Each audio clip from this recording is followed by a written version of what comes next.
እንዲህ አቁሚኝ እላት ነበር ሁሉ ጊዜ። በስራዬ ዘፋኝ ነኝ ግን ትወደኛለች በጣም ሁሉ ጊዜ ማለት ነው። ከፊቴ የቀደመች እጄን ነው የምትይዘኝ። ከብዙ ነገር አውጥታኛለች። ቃል የለኝም ስለሷ ለመናገር። የትኛውም ብነግርሽ ነው ላንቺ የሚገባሽ፣ ላንቺስ እኩል የሚሆንልኝ፣ አንቺ የሚደርስልኝ፣ ለልጅስ የምታመሰግኝልኝ እላታለሁ። ግን እግዚአብሔር ይመስገን እኔ በማልችለው እሷ እየቻለች ሁሉ ጊዜ ታነሳኛለች። እወድሻለሁ እላታለሁ። ግን እሷ ነች የምትወደኝ።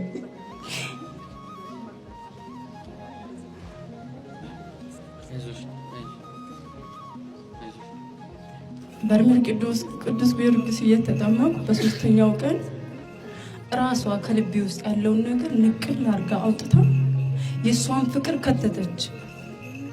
ሰው የሰው ፍቅር ይላል ያንቺ እኮ ይበልጣል ስላት ብቻ ነው የማውቀው። ስራዋን ስትሰራ እኔ ምንም መናገር አልችልም የነበረው። ፍቅሯ እጅግ ልቅ ነው። የምሬን ነው የምላችሁ፣ መናገር አይቻልም። ቃል የለውም።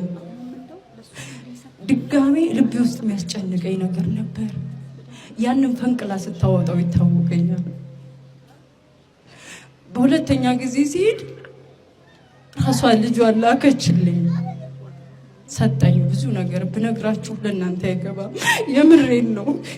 ለራስ ብቻ የሚገባ ቋንቋ፣ ለሰው የማይገለጥ አውርቻ አልዘልቀውም የምር። ከዛ ወደዚህ ስመጣ አባቴ አረፈ።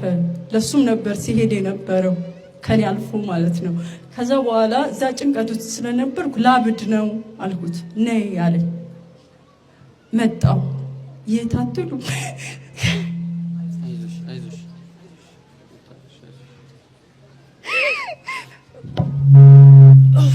ወዳታለሁ። የምሬን ነው። ከዛ አርሴማ ነበር እሱና ሄድኩ። አርሴማ ነገርኳት ጭንቀቴን። እኔ አቅም የለኝም በቃ እናቴ ካልሆነ ጥሪኝ ወደ ልጅሽ፣ በቃ ልሂድ ወደሱ፣ አልተመቸኝም አልኳት። አርሴማ ራሷ ተገልጣ አየችኝና እያየሁሽ ነው አይነት ነገር ማለት ነው። ገባው ሱባኤ። ለመጀመሪያ ጊዜ ነው ሱባኤ ገባው። በቃ ሰሩ ስራቸውን። የምሬ እውነቴን ነው የምላችሁ። ሲተባበሩ ዘመዳሞች ሲተባበሩ ታውቃላችሁ አይደል? የሚደራረቡት በዙሪያቸው ያሉ ሁሉ እናትና ልጁ ይመጡልኛል። እኔ በማላውቅ አላውቅም፣ ምንም አላውቅም። የምሬን ነው የምናግራችሁ። አሁንም ማውራውን ሁሉ እኔ አይደለሁም። ለራሴ እስኪገርመኝ ድረስ ሳወራ እንዴ ይሄን ሁሉ አውቅ ነበር እንዴ? ከየት ነው የመጣው ሁላ አላለሁ።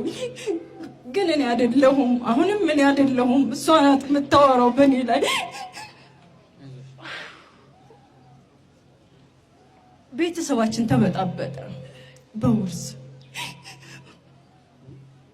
እኔ ጥሩ ነኝ አልላችሁም፣ ግን ከባድ ነበረ። ገላጋይ ነበሩ። አሁንም ድጋሜ ያለች ነይ ቶሎ አለኝ። መጣሁ። እዚህ ነበረ። ከዛን ቀጥ ብሎ እህቴ ጋር ነበር የመጣሁት አዲስ አበባ እና እምነቷን ይዞ መጣ። ቤት ስውሯን አላውቃትም። ቤት ይዞልኝ መጣ።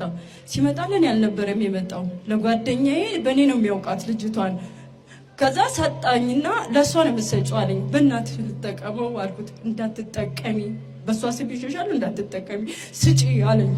እሺ አልኩና የሚቀጥለው እሑድ ነበረና ከሰኞ ከማክሰኞ ውስጥ ምናምን ነው የመጣውና ድንገት ተነስቼ መሄድ እፈልጋለሁ። የት ነው መኪና ማገኘው ስለው ነይ ቶሎ መገናኛ አለሁ አለኝ። እሺ አልኩና የእህቴን ልጅ ይዤ መጣሁ። የምሬን ነው።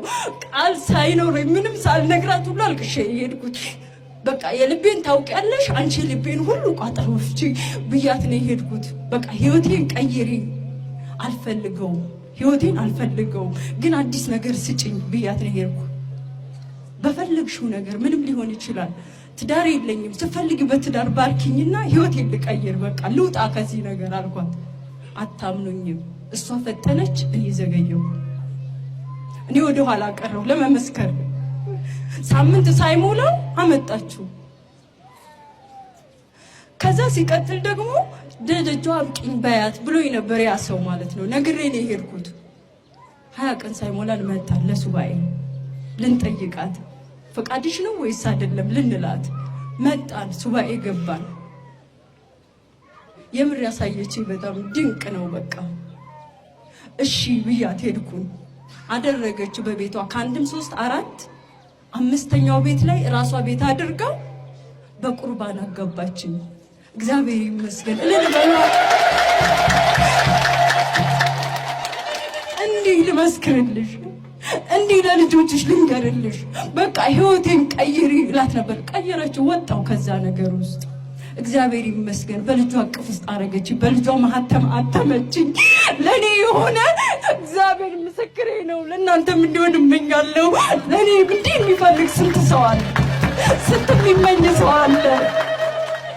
የምሬን ነው አለ። ብዙ የማይናገር አፍ የሌለው እኔ ሁሌ ሚስጥር ነው ማረግበት ለሱ ለሷ። እናንተና እኔ ብቻ እናውራ። በቃ ሚስጥሬ እናንተ ብቻ ያዙልኝ። የምሬ ነው። መደበቅ ፈልጋለሁ ግን ደግሞ አልችልም።